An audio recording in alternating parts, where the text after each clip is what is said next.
All right, here we go. So this is the GoPro Hero 8 Black, and I've got my $18 windsock on the camera right now, and this is so much windier than I've ever tested this out.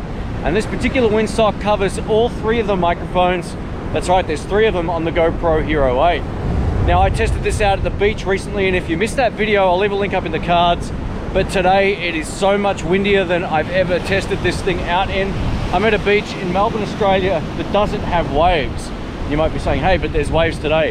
That's because the wind is so strong, blowing a gale, pushing the swells through the heads up into the bay here. So you don't normally get surf at this beach I'm at. This is just wind swell, but the cool thing about it is it looks absolutely epic. And I don't think I'm gonna get a more windy sort of test than I'm gonna get right now to see if this thing can actually handle extreme winds. It's actually pushing me around right now. All the poor birds on the beach are literally just sort of standing there or sitting there, because if they fly, they're gonna get blown all over the place. So yeah, check out these swells. Let's see if there's any wind noise with the wind just hitting the camera from the front where the biggest microphone is. So hopefully it works all right. And yeah, let's get some B-roll.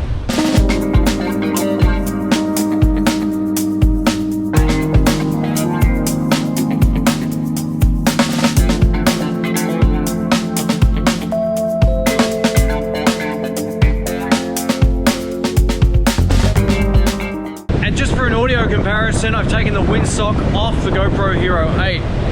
Let's see how bad this sounds. And I'm tipping it's going to be pretty bad in terms of wind noise. It is blowing an absolute gale. Look at this. Yeah, so the wind is really cranking, and I'm tipping this is going to sound pretty crap.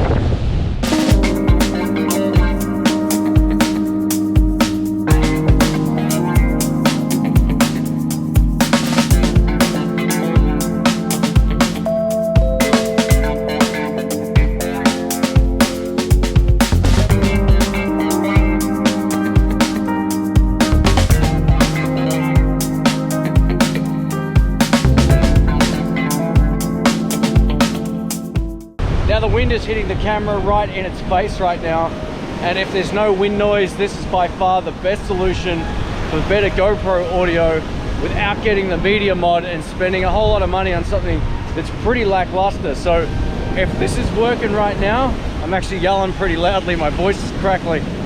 If this is working right now, we should be in business, and that means that this thing is $18 piece of foam. This might be the best solution for vlogging outdoors.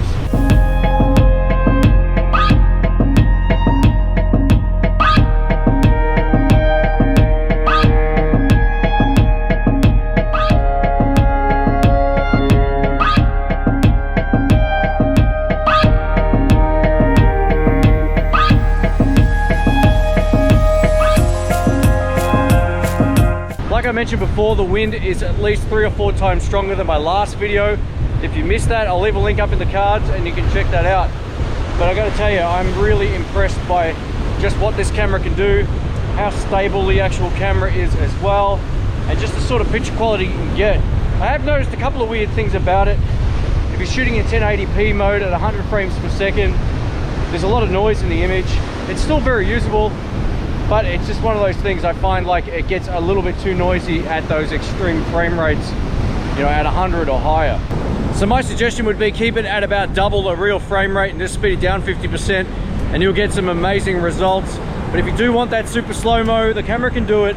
But I found I've just been color correcting that footage just a little bit as well in actual Final Cut, just to get the best results. But man, I can't believe how windy it is today and how many waves are in this bay. It is never this windy here, so or it's never this wavy here. It is that windy. Yeah, this is crazy. This is crazy.